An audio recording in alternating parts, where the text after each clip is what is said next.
시청자 여러분 안녕하세요. 절대성TV 문상희입니다. 얼마 전 청와대가 주한 외교단 행사에서 대한민국 사상 처음으로 동성인 주한 대사 부부를 초청해서 화제가 되었죠. 필립 터너 주한 뉴질랜드 대사는 동양인인 동성애자와 함께 살고 있다고 합니다. 한국은 아직 동성 결혼을 허용하지 않지만 정부는 주한 외교관의 동성 배우자에게 이례적으로 비자를 발급했습니다. 이성인 배우자가 외교단 행사에 함께 초청됐던 전례를 깨고 청와대가 동성애 부부를 사실상 부부로 인정했다는 의미로 보입니다. 주한 대사의 동성 남편인 히로시 씨도 페이스북에 이번 리셉션은 한국 정부가 나를 주한 외교관의 동성 배우자로 인정하기 위해서 정책을 바꾼 뒤 가진 첫 공식 행사였다라고 소감을 밝혔습니다. 차별금지법 제정에 대한 찬반이 격렬한데요. 청와대의 이번 행사는 동성 부부를 사실상의 부부로 인정했다는 의미에서 차별금지법 제정에 대한 정부의 의지를 반영하고 있다고 보여집니다. 우리나라에서 차별금지법 제정을 위한 시도는 지속적으로 진행되어 왔습니다. 이번 시간에는 그러한 차별금지법에 대해 한눈에 보는 시간을 가지려고 합니다. 우리나라의 차별금지법은 노무현 정부에서부터 시작되었습니다. 2007년 노무현 정부가 법무부에서 직접 차별금지법을 발의한 것을 시작으로 총 6차례 제안되었죠. 대표 발의한 의원들을 살펴보면 소위 진보라고 말하는 정의당 노회찬, 또 민주노동당 권영길, 통합진보당 김재현, 통합민주당 김한길 의원 등입니다. 2013년 11월부터는 성차별, 성희롱 금지 및 권리 구제 등에 관한 법률안이라는 제목으로 옷을 갈아입고 발의하기 시작했습니다. 차별금지법의 특징을 지니는 우회적 차별금지법이라고 할 수 있는데요. 정의당과 더불어민주당 의원 중심으로 총 5번의 발의가 있었습니다. 차별금지법, 불합리한 차별을 없애자는데 법이 발의만 되고 국회에서 모두 통과되지 못한 이유가 무엇일까요? 크게 2가지 이유가 있습니다.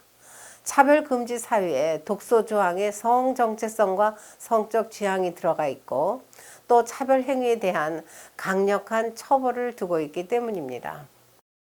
2013년에 발의된 차별금지법을 보면 성적 지향이란 이성애, 동성애, 양성애 등을 말한다. 또한 성별 정체성이란 자신의 성별에 관한 인식 또는 표현을 말한다고 되어 있습니다. 모두 제3의 성을 말하고 있습니다. 그런데 성차별금지법이라고 가장 최근 발의되었던 2019년도 법률안을 보면 그런 직접적인 단어를 쓰지 않았습니다. 그럼 이게 무엇을 의미할까요? 대신에 성별과 성적 지향에 관한 내용을 성별 등이라 뭉뚱그려 표기하고 국가인권위원회 법을 따른다라고 했습니다. 국가인권위원회란 모든 개인의 인권을 보호하고 증진하기 위한 인권을 전담하는 독립된 국가기관입니다. 국가인권위원회 법을 보면 제2조에서 차별금지 사유로 성별과 성적 지향을 명시하고 있는데 차별금지법 권고 법안을 보면 성별이라 함은 여성, 남성, 기타 여성 또는 남성으로 분류하기 어려운 성을 말한다라고 되어 있습니다.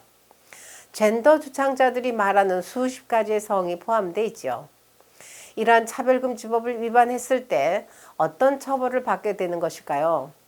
가장 최근 발의되었던 2019년 3월 법안에는 최고 3년 이하의 징역 또는 3천만 원 이하의 벌금에 처한다고 되어 있습니다. 시청자 여러분, 혹시 재판하는 장면이나 변호사가 주인공인 영화 등을 보신 적이 있으신가요? 그런 드라마의 형사소송을 보면 유죄가 확정되어 유죄 판결이 날 때까지는 가해자는 무죄인 것을 보셨을 것입니다. 이것을 무죄 추정이라고 하죠. 그런데 이 차별금지 법안들은 얼마나 부당한 것인지 무죄가 입증될 때까지는 유죄로 인정한다는 것입니다.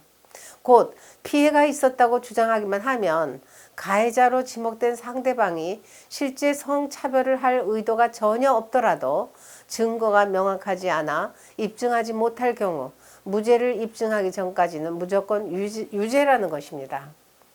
예를 들면 목사님이 하나님께서는 남자와 여자를 창조하셨습니다 라고 강의를 했을 때 이 강의를 들은 어떤 동성애자가 제3의 성에 대한 언급은 전혀 안 하셨기 때문에 자신은 너무 모욕적이고 소외당한 기분이 들었다고 신고를 한다면 그 목사님은 그 동성애자를 모욕할 의도가 전혀 없다 할지라도 그것을 증명하지 못하면 목사님은 유죄이고 법에 따라 많은 벌금을 내거나 또는 감옥에 갈 수도 있다는 의미입니다.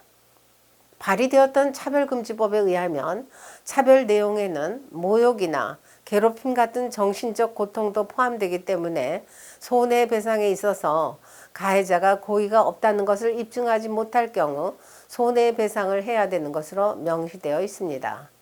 그런데 여기서 끝이 아니죠. 국가가 나서서 피해자에 대하여 법률 소송을 도와주고 비용의 전부 또는 일부를 지원할 수도 있다는 것입니다.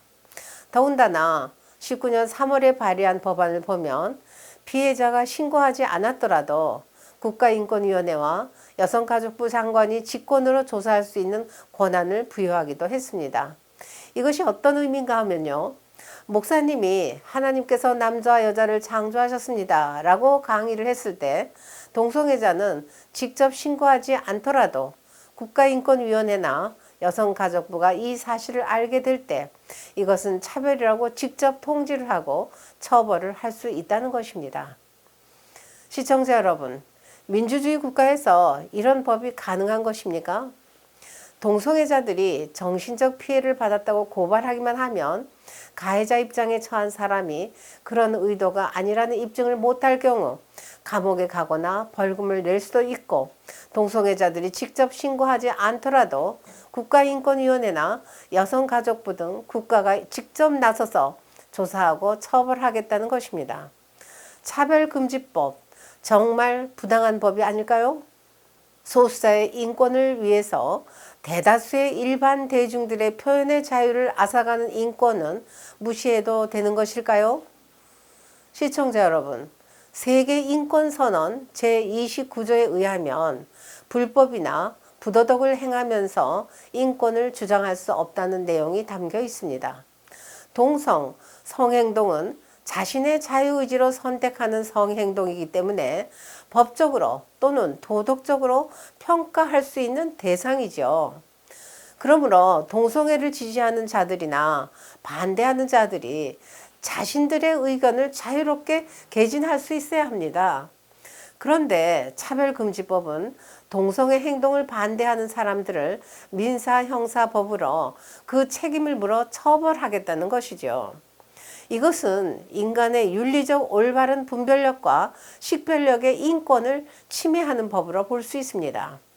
모든 인간은 존엄하기 때문에 동성애자는 존중받아야 할 인격체이죠. 그래서 차별해서는 안 됩니다. 그러나 동성애 성행동에 대해서는 분명하게 옳고 그르다 평가할 수 있어야 합니다. 사람을 모욕하는 것은 차별금지법이 아닌 현행법으로도 명예훼손 관련법으로 처벌이 가능합니다. 사람 자체의 인격 존중과 행동의 평가는 반드시 구별되어야 합니다. 대다수의 대중들이 행동의 옳고 그름에 대한 판단의 자유, 표현의 자유를 누릴 수 있도록 누구에게나 법이 공정해야 되지 않겠습니까? 시청자 여러분, 이런 차별금지법이 통과된다면 대다수의 올바른 도덕적 평가에 대한 식별력, 분별력이 법으로 박탈당해서 그 기능이 사라질 수밖에 없다면 우리 사회에서 남녀 성 질서와 건전한 가정이 지켜질 수 있겠습니까? 젠더 주장자들이 주장하는 폐륜적 제3의 성, 수십 가지의 성평등 확산을 조장하는 이 차별금지법이 과연 우리 모두를 위한 법인지 온 국민의 사회적 평가를 통한 합의가 반드시 필요하다고 생각합니다. 끝까지 시청해 주셔서 대단히 감사합니다.